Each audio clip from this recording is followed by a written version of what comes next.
Nigeria's President, Muhammadu Buhari, has appointed Professor Agboola Gambari as his new Chief of Staff, effectively replacing the late Malam Abba Kyari, who died last month from COVID-19 related complications. The new Chief of Staff is a career diplomat of international repute, having served in various capacities in that sphere at the national, continental, and global levels. Among other diplomatic portfolios, Professor Gambari, who was born into the royal family of Ilorin in Kwara State, North Central Nigeria, rose to become Nigeria's permanent representative to the United Nations and served as a special envoy for the world body in Africa. However, despite his impressive accomplishments and career profile, his appointment as Chief of Staff seems not to have gone down well with political scene watchers on account of his age. These analysts are questioning the rationale behind giving a job as tedious as Chief of Staff to the President to a 75-year-old diplomat. That position puts the occupier in total charge of the presidential staff, and the contention seems to be that he may not have the physical and psychological wherewithal to deliver on this difficult assignment. But how true is that position? We'll be trying to get answers to this and other issues by having a conversation now with Professor George Obiozor, a former Nigerian ambassador to Israel, Turkey, and the United States, and a one-time Director General of the Nigerian Institute for International Affairs. Prof, good morning. Good morning, Prof. Thank you very much, Ruben. I'm glad. Thank you, Prof. Welcome to the morning show. Well, quickly, Prof, many people have reacted to the appointment of Professor Agboola Gambari as Chief of Staff to the President of Nigeria. Well, their main reaction is that, yes, he has excellent credentials as an academic, as a scholar, and as a diplomat. But at 75 years, is he not too old, considering the fact that the job of a Chief of Staff to the President is mentally and physically sapping? Couldn't the President have looked for somebody also with strong credentials, but who is much younger and who can take on the onerous task of managing the presidency on a day-to-day basis? My answer to that question is simple. As a matter of fact, every country must use what is practical and what is desirable and what is possible to solve a national problem at critical times. As a matter of fact, which one is better, ideas or youth? Youth, comparison with experience. Are we going for my race? As a matter of fact, Ibrahim Gambari is eminently qualified. Indeed, the President had made one of his best appointments in his administration. The man has an impeccable qualification for this job, and his skill and experience, which will impart on the administration, will be extremely positive for the nation and for the administration. Let me be frank with you. By denying positions of critical importance to the nation, to men of ideas and experience, has cost the country a lot.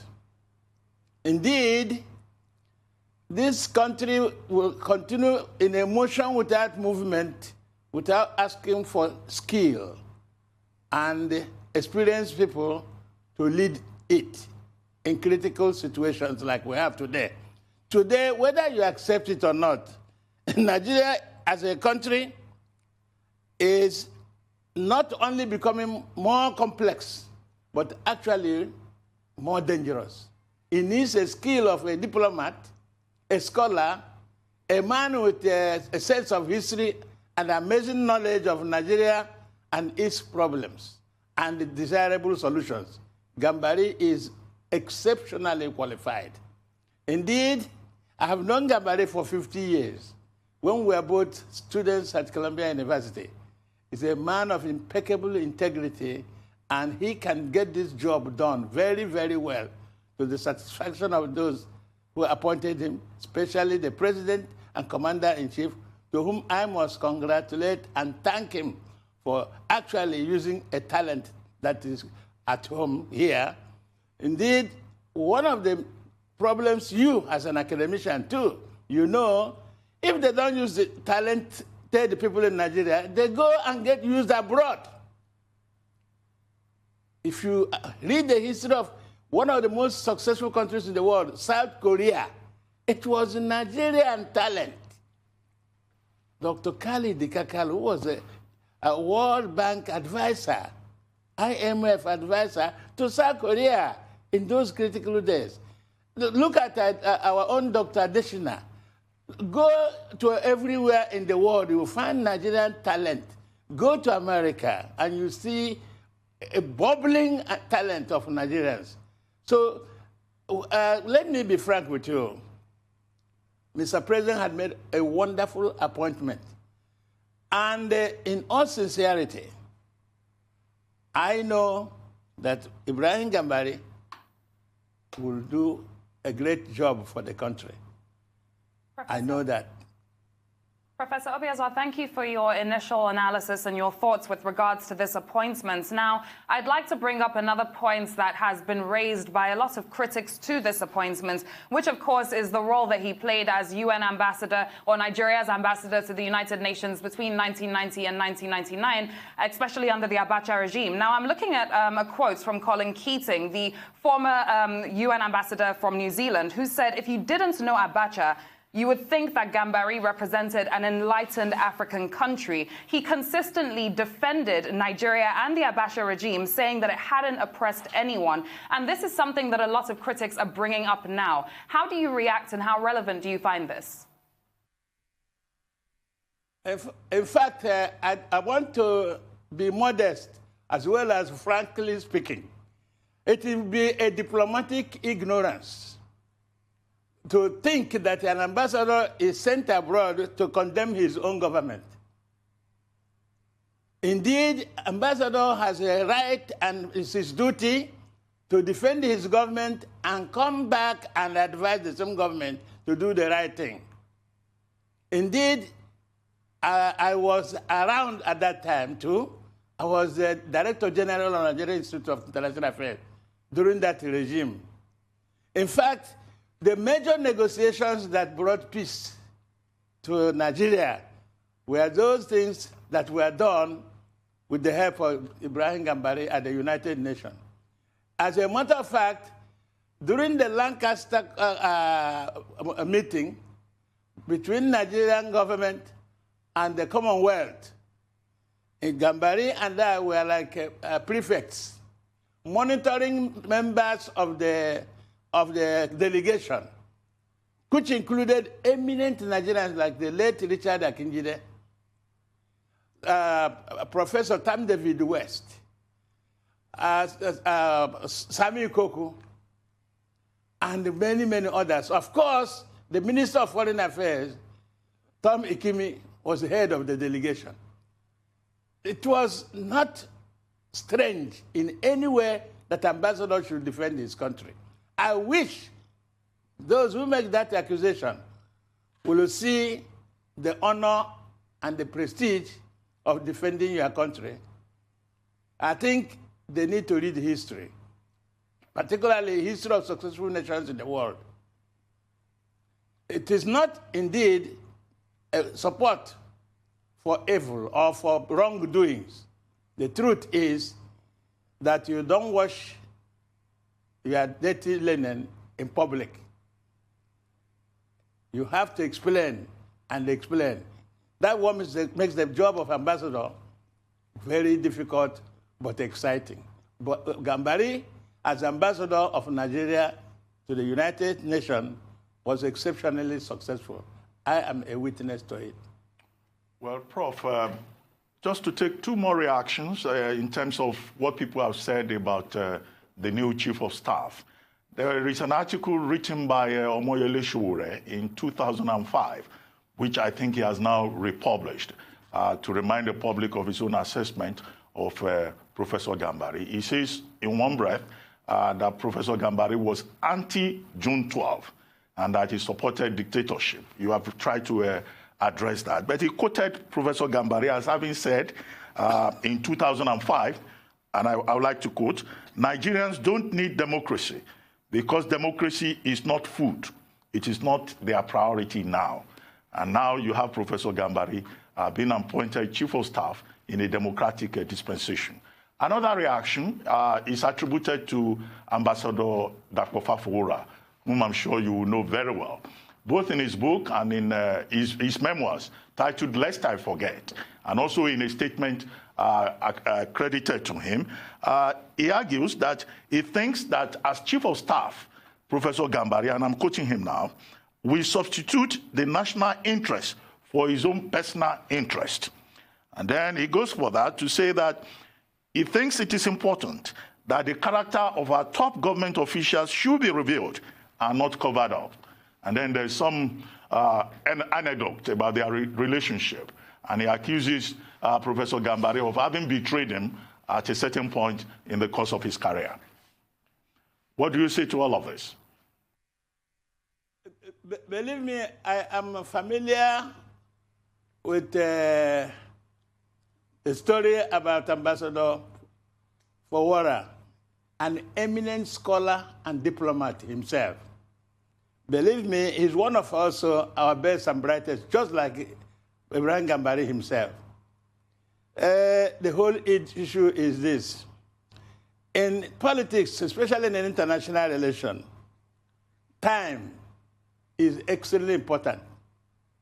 And events that happen at particular times cannot be used to judge the future.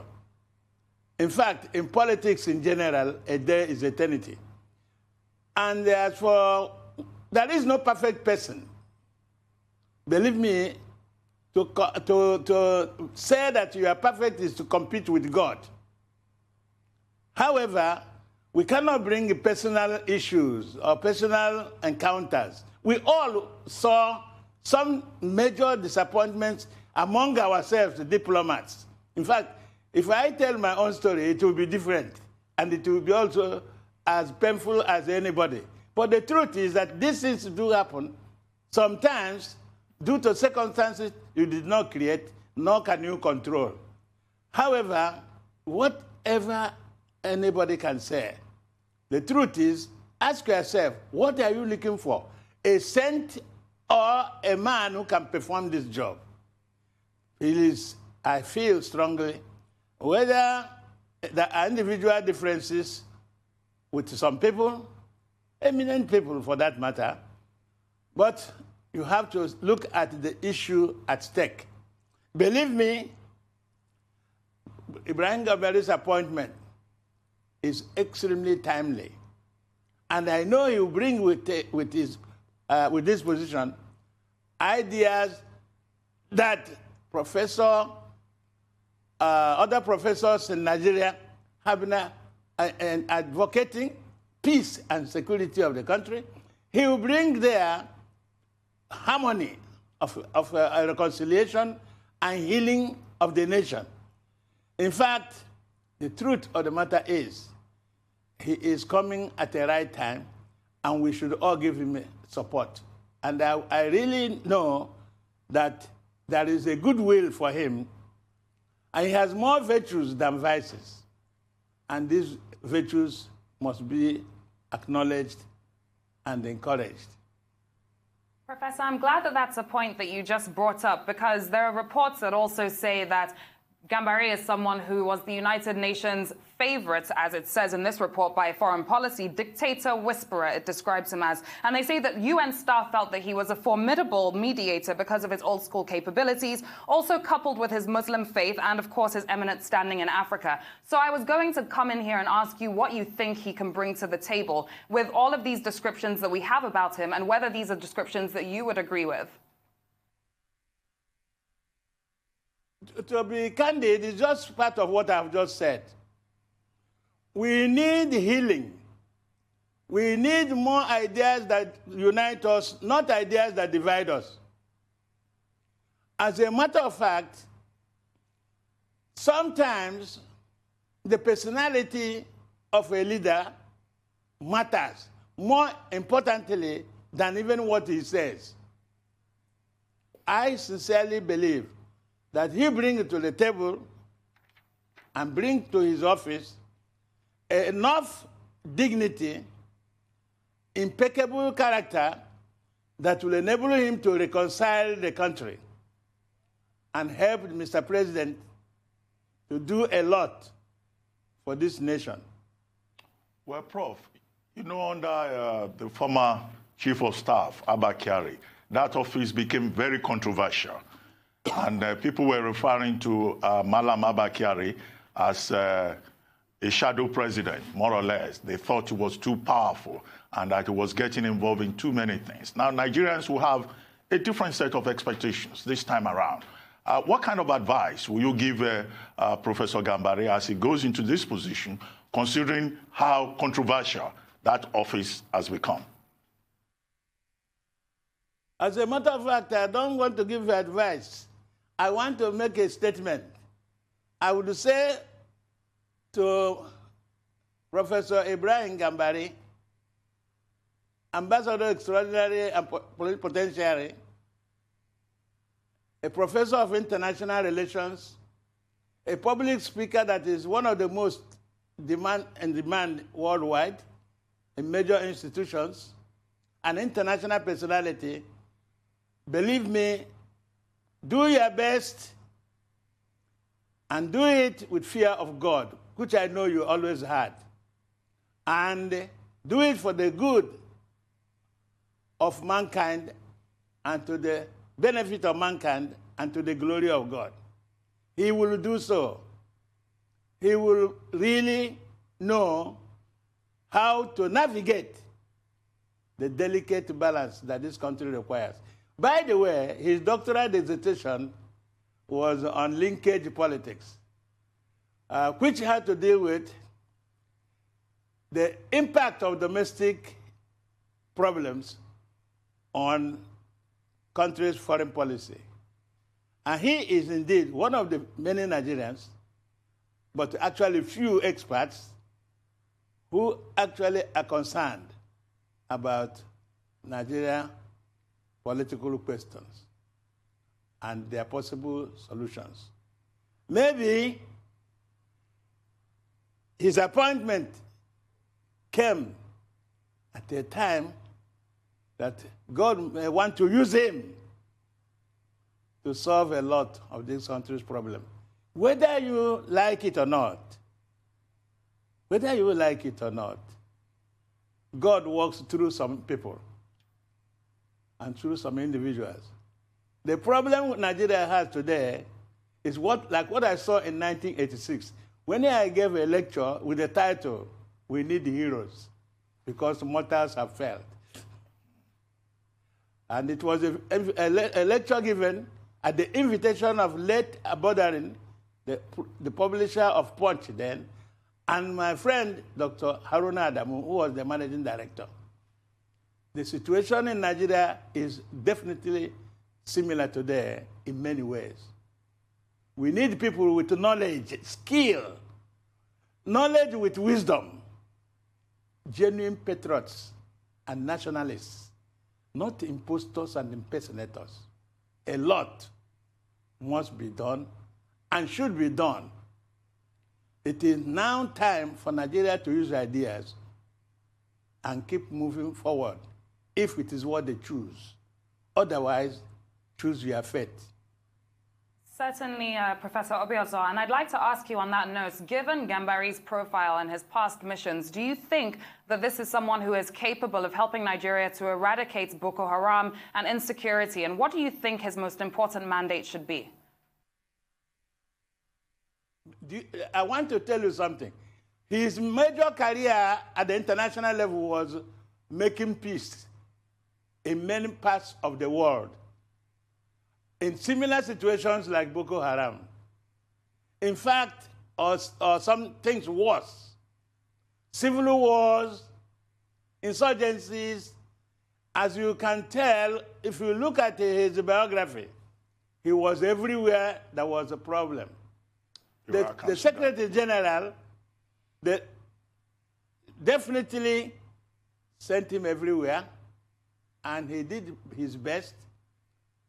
including up to Darfur. Name anywhere you had crisis in the world that it has not been a part of the peacemaking. Indeed, he knows that Nigeria has problems.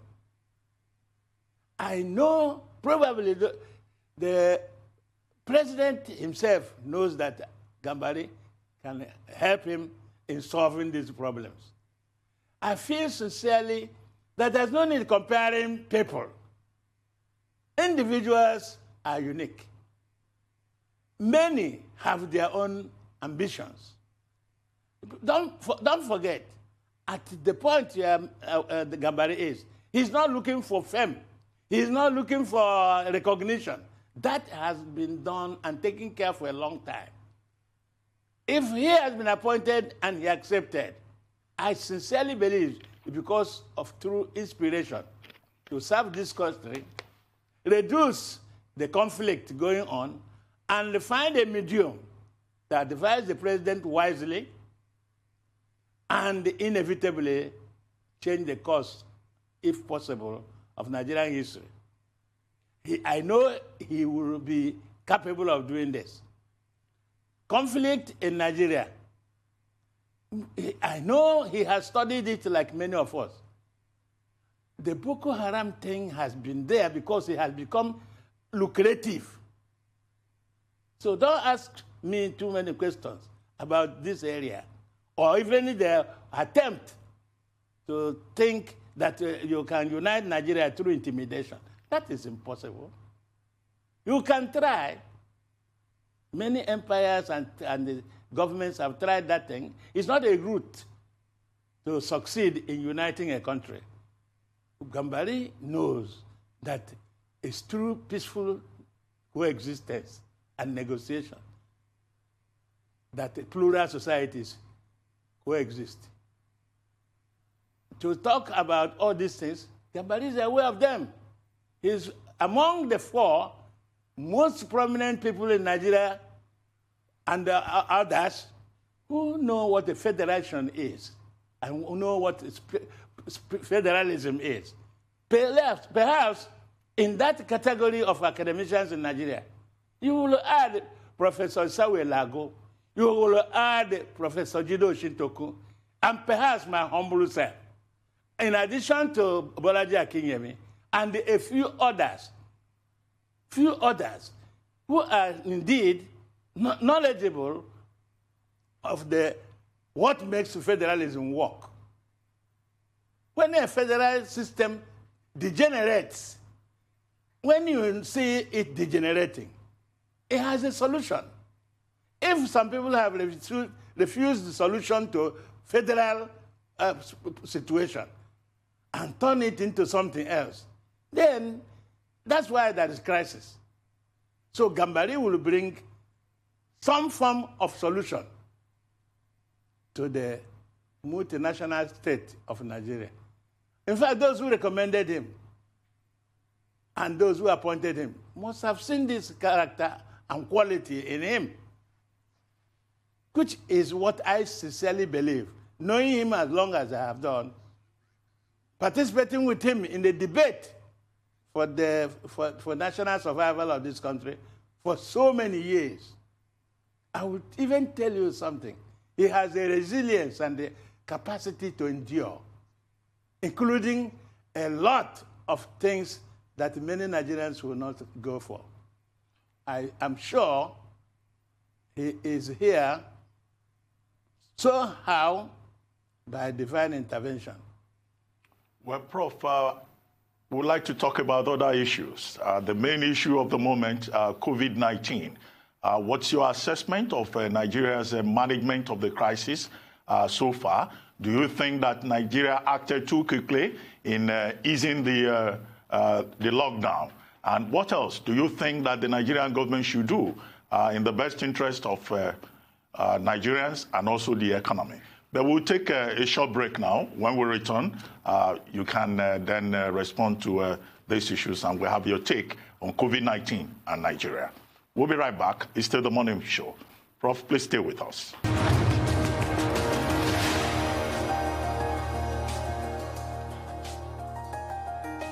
Welcome back to the morning show here on Arise News. Still with us is Professor George Obiozor, former Nigerian ambassador to Israel, Cyprus, and the United States, and a one-time Director General of the Nigerian Institute for International Affairs. Prof, thank you for staying with us. I'd asked you a question about Nigeria's management of the COVID-19 pandemic and your assessment of Nigeria's efforts so far, both at the federal level and the state level. I don't know how you take this, but generally, most of the countries in the world were not prepared for the COVID-19. And not only Nigeria, to be candid with you and to be objective. So I'm not an expert in the virus. I'm not a medical expert. I will refer you, if you want details on this question, please, I will refer you to experts. Some of them are close here, and like Dr. Ebun Bamboye of St. Nicholas. People like Professor Maurice Iwu, they will answer this kind of question. The political side of the whole situation in Nigeria, which has been consistent in any form you can interpret it, including COVID-19, is mismanagement of diversity. Nigerian leaders have found it difficult to manage diversity. I read a few days ago something that was absolutely absurd for a federal system of government. Federal government of Nigeria to do school feeding. Something local government and world level should do. Federal government feeding. Ruben Abati, you're equally a scholar of eminent position at home and abroad. How do you have a federation? You go from Abuja to feed the people in Birnin Kebbi and Ohozara. You have state governments, you have local governments. I have never seen how wasteful we can be and how we can try to solve national problems. What kind of logistics would you need to go and feed the people? Federal government of Nigeria. So, about COVID-19, to be candid with you, those managing it are unique. They are doing their best. But then, the same problem of mismanaging federalism, mismanaging diversity, is what is inhibiting them. I can see them struggling with the acceptance of their own directive to different parts of Nigeria because there's no coordination or ineffective coordination or inability to coordinate because they cannot be everywhere. They cannot be everywhere. They cannot be everywhere. Of course, we must know this before it's too late. All revolutions are blamed on the leaders, not on the people. We in Nigeria must be careful what's happening to our country. Certainly, particularly Professor. The leaders. Certainly, Professor, we must be very, very careful and cautious with regards to what is happening in the country, particularly our leaders, like you said. I'd also like to bring you up on something and get your views. Let's talk about the expulsion of Africans, particularly in southern China, that is currently causing a huge diplomatic storm. I'd like to get your views with regards to Nigeria's response so far, mainly through our Minister for Foreign Affairs, Geoffrey Onyema, who we have seen summoning China's ambassador to Nigeria to explain further. How do you respond to what we have seen? A few months ago, the Institute of International Affairs Director General now, Professor Buka Bukarambe, invited me to chair a dialogue between Chinese Institute, African Institute, and the Nigerian Institute of International Affairs. The dialogue was wonderful as to Africa and China relations. It's very clear to many African scholars, very, very clear. China has done Africa a favor, but definitely all favors end in expectation of gratitude. Sometimes, after you have gotten indebted, you will not know what the man whom you are owing will demand for repayment.